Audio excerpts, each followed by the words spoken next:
इसके बाद देखेंगे चैप्टर 2 पॉलिनोमियल्स और साथ ही देखेंगे चैप्टर 4 क्वाड्रेटिक इक्वेशन। ठीक है, चैप्टर 2 चैप्टर 2 पॉलिनोमियल्स,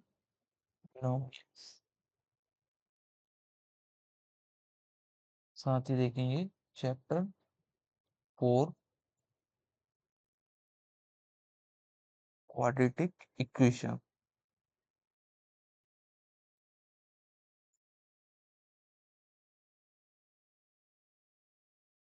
इक्वेशंस, ठीक है। पॉलिनोमियल्स क्या होते हैं? आपने पढ़े होंगे linear polynomial, quadratic polynomial, cubic polynomial. Linear polynomial जहाँ क्या होते हैं आपको मैं बता देता हूँ। लीनियर, बस इसमें ज़्यादा कुछ खास नहीं है, बस ध्यान रखने वाली बात है। लीनियर पॉलिनोमियल्स वो होते हैं जिस जहाँ पर किसी भी एक्सप्रेशन की पावर 1 होती है, पावर 1 होती है। एग्जाम्पल के लिए हम लेते हैं 2x+3, ठीक है, 6x+2y9 या √3x+9। यहाँ ये से क्या बोलते हैं? लीनियर पॉलिनोमियल्स, जहाँ पावर 1 होती है। जबकि क्वाड्रेटिक पॉलिनोमियल्स क्या होते हैं? क्वाड्रेटिक पॉलिनोमियल, क्वाड्रेटिक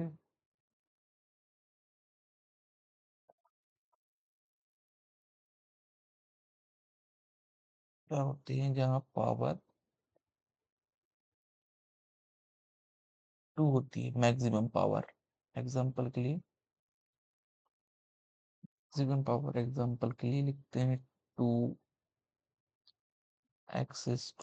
+ 3x+1 या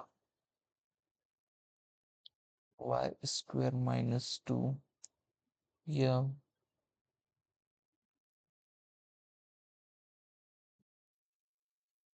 3y9 + 4x² + 5x। ठीक है, ये क्वाड्रेटिक पॉलिनोमियल होती है। यहाँ पावर, मैक्सिमम पावर क्या होती है? 2 होती है। उसके बाद देखेंगे हम क्यूबिक पॉलिनोमियल क्या होता है। क्यूबिक पॉलिनोमियल, क्यूबिक पॉलिनोमियल, ठीक है। यहाँ पर मैक्सिमम पावर क्या होती है? पावर 3 होती है। एग्जाम्पल के लिए, एग्जाम्पल के लिए लेते हैं 2 - x³ या फिर 3x³ +2x² +6x - 1। ठीक है, यहाँ पावर मैक्सिमम क्या गई है? 3। क्या गई यहाँ पे? 3। वहीं क्वाड्रेटिक में मैक्सिमम पावर क्या थी? 2। यहाँ भी 2, यहाँ भी 2। ठीक है, उसके बाद देखते हैं हम लीनियर क्वाड्रेटिक क्यूबिक के बाद कि अल्फा बीटा गामा क्या होते हैं। ये कहाँ से लिए गए हैं? ये अल्फा का सिंबल है, ये अल्फा, दिस इज बीटा,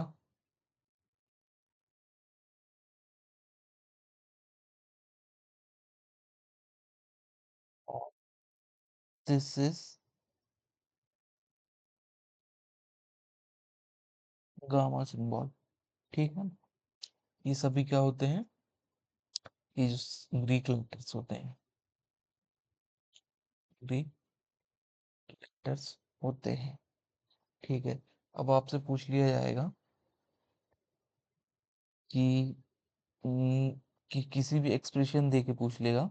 जैसे कि आपसे बोल दिया कि एक्स, एक क्वेश्चन पूछ लेगा x square minus 5x plus 6 is equal to 0। यहाँ पूछ लेगा the zeros of quadratic equation. ये क्वाड्रेटिक इक्वेशन है, क्यों? क्योंकि इसकी पावर मैक्सिमम पावर 2 है। तो पूछ लेगा the zeros of quadratic equation, zeros बताने यहाँ पे। तो हम क्या करते हैं, इस क्वाड्रेटिक इक्वेशन को सॉल्व करते हैं। आपको क्वाड्रेटिक इक्वेशन सॉल्व करनी आनी चाहिए। ये कैसे होगी? यहाँ पर क्या, आप इससे पहले मैं आपको बता देता हूँ कि सम ऑफ जीरोस क्या होते हैं और प्रोडक्ट ऑफ जीरोस क्या होते हैं। ठीक है, सबसे पहले मैं इससे पहले सम ऑफ जीरोस और क्वाड प्रोडक्ट ऑफ जीरोस बता देता हूँ। एक इक्वेशन आप ध्यान रखना है, ठीक है। इससे पहले मैं आपको सम ऑफ, एक, ठीक है, एक इक्वेशन दी हुई है आपको, a x square plus b x plus c is equal to 0। This is a quadratic equation, ठीक है। यहाँ पे हमें फॉर्मूला दिया रहता है सम ऑफ, फाइंड करने का sum of zeros. Sum of zeros क्या होता है? सम ऑफ जीरोस क्या होता है? अल्फा प्लस बीटा और product of zeros to beta. इसका फॉर्मूला क्या होता है? Minus b, b by a. Product of zeros का क्या होता है? C by a. यहाँ पर बी क्या होता है? ये होता है कोफिशिएंट ऑफ एक्स, ठीक है। ये क्या होता है? Coefficient of x square. This is this is constant term होती है, और this is coefficient of x square, ठीक है। ध्यान रखना है इन चीज को, ठीक है। जैसे अभी इसका फॉर्मूला याद रखना है ये, कि सम ऑफ जीरोस और product of zeros. Sum of zeros का माइनस बी बाय ए होता है, और प्रोडक्ट ऑफ जीरोस का सी बाय ए होता है। जब कब? जब इक्वेशन दी हुई क्वाड्रेटिक। बट यदि इक्वेशन क्यूबिक हुई तो, यदि इक्वेशन क्यूबिक हुई, क्यूबिक में मैक्सिमम पावर क्या होती है? पावर 3 होती है, ठीक है ना। क्या होती है? जैसे a x cube plus b x square plus c x plus d is equal to 0, ठीक है। यहाँ पर ये हमसे पूछ लेगा alpha plus beta plus gamma की वैल्यू, जो कि होती है माइनस बी बाय ए। उसके बाद पूछ लेगा alpha beta plus beta gamma plus gamma alpha is equal to c by ए होता है। और प्रोडक्ट पूछ लेगा alpha beta gamma is equal to minus d by a. This is cubic. Cubic के लिए हम ये यूज करते हैं, और क्वाड्रेटिक के लिए ये सम ऑफ जीरोस निकालने के लिए, प्रोडक्ट ऑफ जीरोस निकालने के लिए इस इक्वेशन का यूज किया जाता है, ठीक है। और इसमें एक बात ध्यान और रखना है कि जो एक किसी भी क्वाड्रेटिक पॉलिनोमियल की, क्वाड्रेटिक पूछ लेगा, क्वाड्रेटिक पॉलिनोमियल की, नोमियल की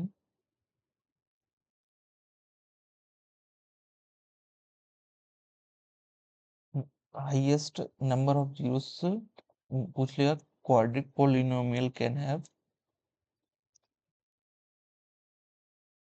at most two zeros. वही, ठीक है, क्यूबिक का पूछ लेगा, क्यूबिक पोलिनोमियल कैन हैव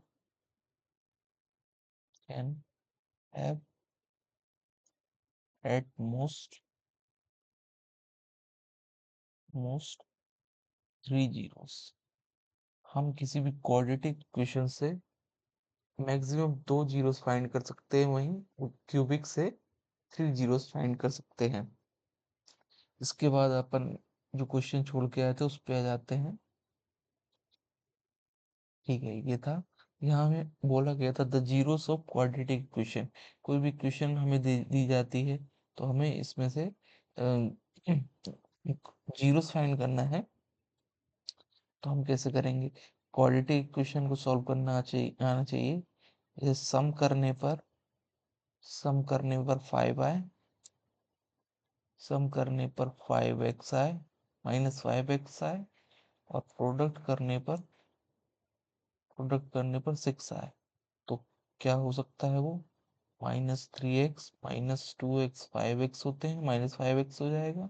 वहीं -3 × -2 +6 आ जाएगी, यहाँ +6 चाहिए हम। ठीक है, ध्यान रखना है। तो इक्वेशन क्या बन जाएगी अपनी? x² -3x -2x, यहाँ हमें 5x मिल गया है, और +6। क्यों? क्योंकि ये प्रोडक्ट क्या जाएगा, जब -3 और -2 को इंटू करेंगे +6 आ जाएगा। तो दिस इज ठीक है।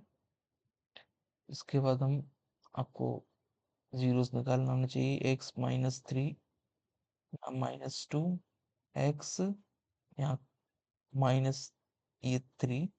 अभी ध्यान रखना, कभी माइनस प्लस का यहाँ कंफ्यूजन हो तो यहाँ जो निकलेगा वही यहाँ निकलेगा। x-3 हो जाएगा। इसके बाद आएगा x-2 और x-3। इन दोनों को जो कॉमन है उनको एक बार लिख लेंगे यहाँ। इसको जो बचेगा x, और -2 को यहाँ पर लिख लेंगे। तो हमें बोला गया है, तो x की वैल्यूज क्या आ जाएंगी? x-2 को एक बार 0 के इक्वल रख देंगे, x-3 को एक बार 0 के इक्वल रख देंगे। तो क्या हो जाएगा? x = 2 और 3। तो जो zeros of quadratic equation is 2 और 3, ये आ जाएंगे। ठीक है, इसके बाद हम देखेंगे, ये चैप्टर 2 में कुछ खास है नहीं, बस यही पूछ सकता है। इसके बाद हम देखेंगे चैप्टर 4 क्वाड्रेटिक इक्वेशंस। वहां पर हम देखेंगे नेचर ऑफ रूट्स, देखेंगे श्रीधराचार्य फॉर्मूला देखेंगे। अब देखेंगे चैप्टर 4 के लिए, चैप्टर 4 क्वाड्रेटिक के लिए। क्वाड्रेटिक इक्वेशन आपको पता है क्या होती है? ax² bx + c। ठीक है, सम ऑफ जीरोस और प्रोडक्ट ऑफ जीरोस आपको पता ही है कैसे निकालते हैं। डायरेक्ट क्वेश्चन आ जाएगा उस पे। उसके बाद उसके बाद देखते हैं इसका chapter 4 quadratic equations, nature of roots. ठीक है, आपको श्रीधराचार्य फॉर्मूला ध्यान है, x = -b + -b² -4ac / 2a। ये किसने दिया है ये भी पता होना चाहिए। श्रीधराचार्य,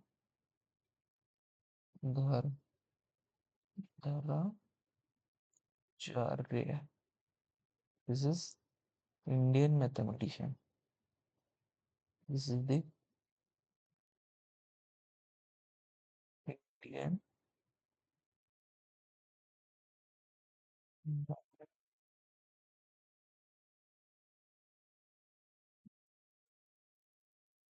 ठीक है, और इन्होंने ही दिया है नेचर ऑफ रूट्स निकालने के लिए नेचर ऑफ रूट्स निकालने के लिए हम क्या यूज करते हैं? डिस्क्रिमिनेंट, जिसे बोला जाता है डिस्क्रिमिनांट।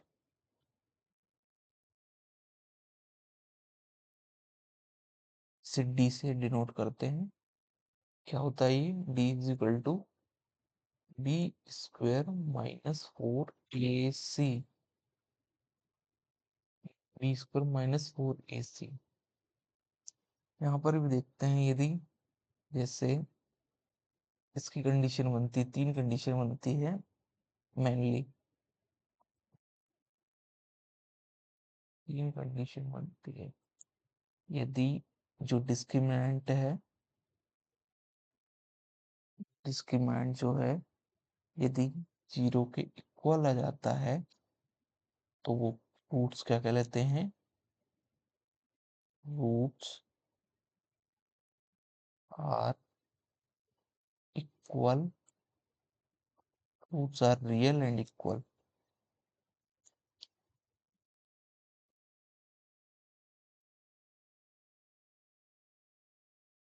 रियल एंड इक्वल, ठीक है। वहीं यदि डिस्क्रिमिनेंट जीरो से छोटा आता है, उस उसको उस वक्त क्या बोलते हैं? रूट्स आर इमेजिनरी, इमेजिनरी, ठीक है। या नो रियल बोला जाता है, नो रियल रूट्स, ठीक है। इमेजिनरी या नो रियल रूट्स। वहीं यदि डिस्क्रिमिनेंट जीरो से बड़ा आता है तो क्या होगा? Roots are real, roots are real and unequal. इसमें भी दो कंडीशन बनती है, रैशनल इरेशनल वाली। जहां तक पूछेगा नहीं, रैशनल और इरेशनल। जब परफेक्ट स्क्वायर बनते हैं, जब परफेक्ट स्क्वायर बनते हैं तो वहां रैशनल बनेगा। जहां परफेक्ट स्क्वायर नहीं बनता वहां पर इरेशनल बनेगा, ठीक है। इतना आगे ये पूछेगा नहीं, बस आपको इतना ही ध्यान रखना है। यदि डिस्क्रिमिनेंट जीरो हो तो roots are real and equal, और डिस्क्रिमिनेंट यदि जीरो से छोटा हो तो roots are imaginary, no real roots. और डिस्क्रिमिनेंट यदि जीरो से बड़ा है तो roots are real and unequal. इसके इसके एग्जाम्पल देख लेते हैं। जैसे जैसे इसके देख लेते हैं पहले। कोई क्वेश्चन दी है अपन को, दी है x square minus 2x plus 1, ठीक है। तो हमें नेचर ऑफ रूट्स निकालना है, मतलब इसी बोला जाता है डिस्क्रिमिनेंट निकालने के लिए हम नेचर ऑफ रूट्स बोला जाता है। तो हम निकालते हैं डिस्क्रिमिनेंट, कैसे निकालते हैं? B square minus 4ac। यहाँ पर एक यह कंपैरिजन करते हैं किससे? एक क्वाड्रेटिक इक्वेशन से। क्वाड्रेटिक इक्वेशन क्या होती है? A x square plus b x plus सी।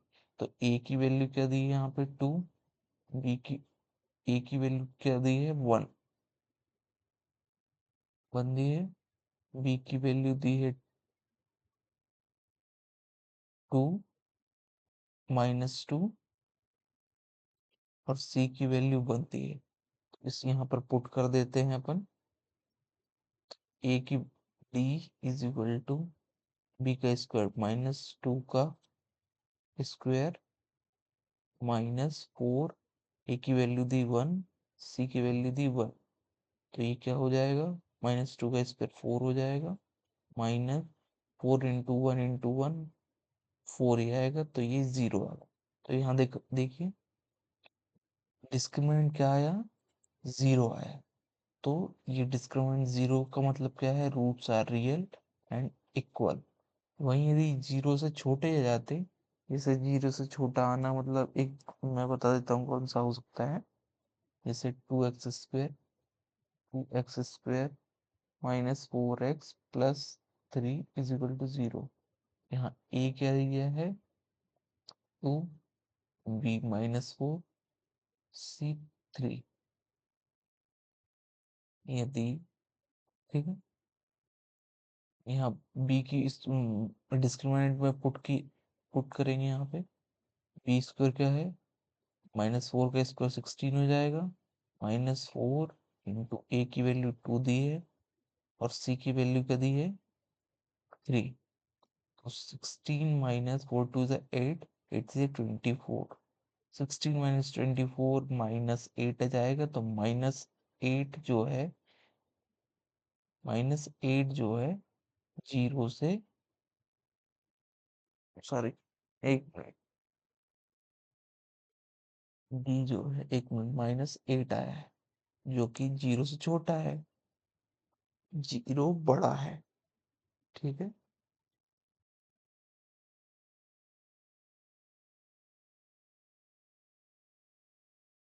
0 बड़ा है, -8 छोटा है। तो यहाँ पर डिस्क्रिमिनेंट क्या है, 0 से छोटा है। तो ये रूट्स आर इमेजिनरी, या बोला जाए तो नो रियल रूट्स। ऐसे यदि डिस्क्रिमिनेंट 0 से बड़ा आ जाता है तो roots are real and unequal. ठीक, ये क्वेश्चन बनेंगे चैप्टर 2 और चैप्टर 4 से। और यदि बोला जाए क्वाड्रेटिक इक्वेशन को सॉल्व, तो यहाँ पर निकल लिया था। जैसे नेचर ऑफ रूट्स निकाल लिए थे, डिस्क्रिमिनेंट निकाल लिया था, डिस्क्रिमिनेंट नेचर ऑफ प्रूफ निकाल लिया था। ये Shridhar form quadratic equation solve कर ली थी। यदि वहाँ क्वाड्रेटिक इक्वेशन यदि सॉल्व नहीं हो पाती है तो हम यहाँ श्रीधर फॉर्मूला में रख के भी उसे सॉल्व कर सकते हैं। वहां से भी हमें नंबर ऑफ जीरोस फाइंड कर सकते हैं, ठीक है। तो इन दो चैप्टर से ये क्वेश्चन बन सकते हैं। इसके अलावा इसमें से कुछ ऐसे नहीं है जो नहीं बनेंगे, ठीक है। इसके बाद देखेंगे चैप्टर 3।